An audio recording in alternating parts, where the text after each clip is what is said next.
Cookery Club with Kilcully Women's Centre. Today we're going to be making scones. Hopefully you managed to get the items needed to make these, but if you didn't, don't worry, sit back and enjoy the class. At this point, lift out your baking tray and turn your oven to 200 degrees.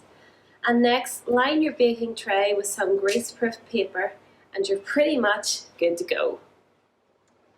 So in a large bowl, you're going to tip your 350 grams of self-raising flour, half a teaspoon of salt, and 1 teaspoonful of baking powder.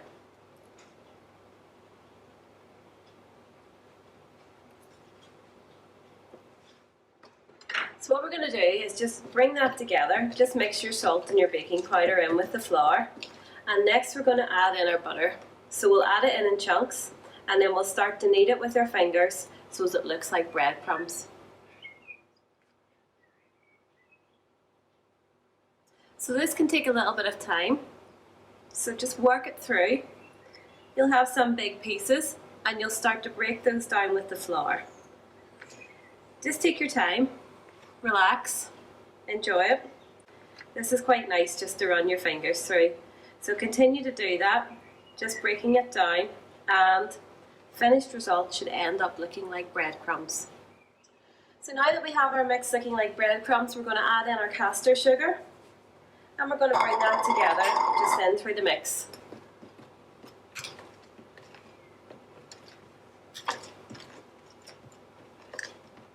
Then we're going to create a well in the centre and we're going to add in a little bit of our milk and our vanilla extract.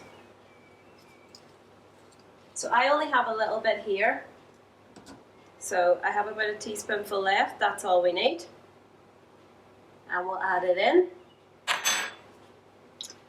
And then we will add our milk. Now one thing I would say is don't add all of your milk in one go because it can make it too wet.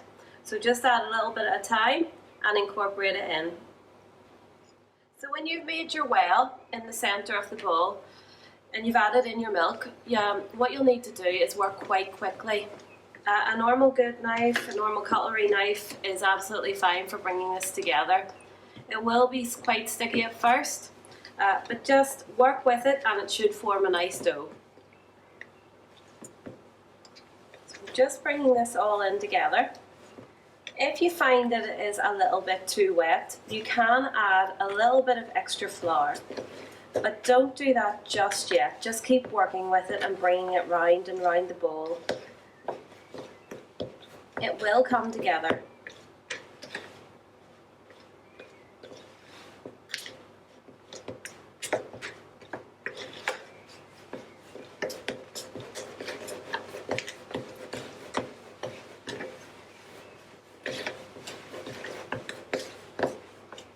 You may find that you need just a little bit more milk, and that's okay as well.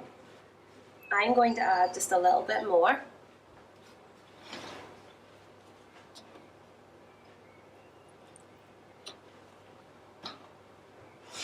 Now as you can see, I am using buttermilk because I had some that needed to be used. Buttermilk or normal milk are perfectly suitable for this. If you are using normal milk, you might want to heat it on the stove just to warm it gently, and then that should just be incorporated in the exact same way as I've shown you here. So I'm going to get my hands into this now and start bringing it together into a proper dough. So as you can see, the knife will only take you so far and then you have to get your hands dirty. So I'm just pushing this into the bowl, getting up all those loose bits of flour at the bottom.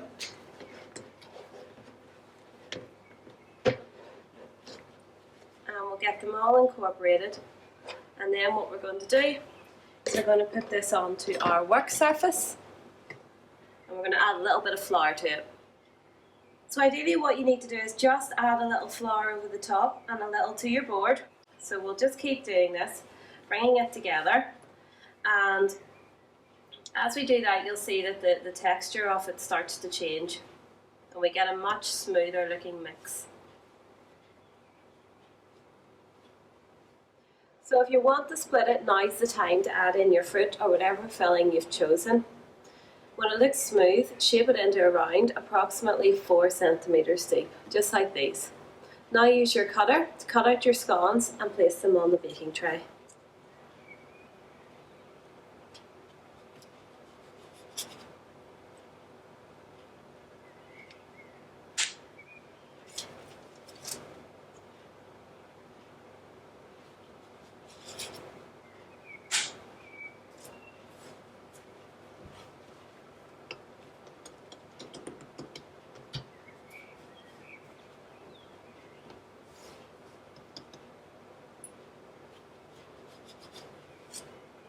We'll do the exact same with our plain one.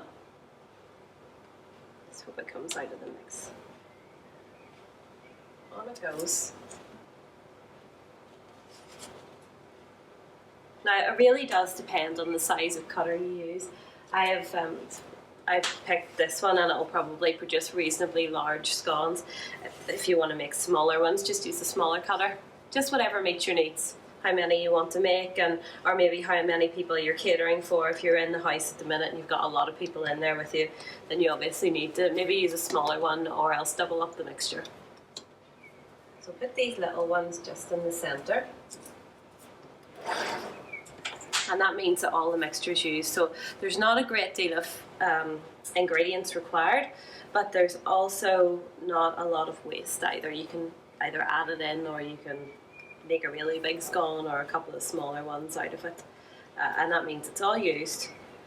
And the great thing about these is that you can freeze them as well. If you make a number of smaller ones and you don't want to be baking every week, you can always just make smaller ones then and freeze them, and then all you have to do is pop them in the oven at 160 degrees for about 3 or 4 minutes, and that'll defrost them and they'll be just like freshly baked scones. So just before you pop them into the oven, mix your egg up and use your pastry brush to glaze the tops of the scones with the egg. You don't need a lot, just a little bit, and that's what will give them that nice shine whenever they're freshly baked.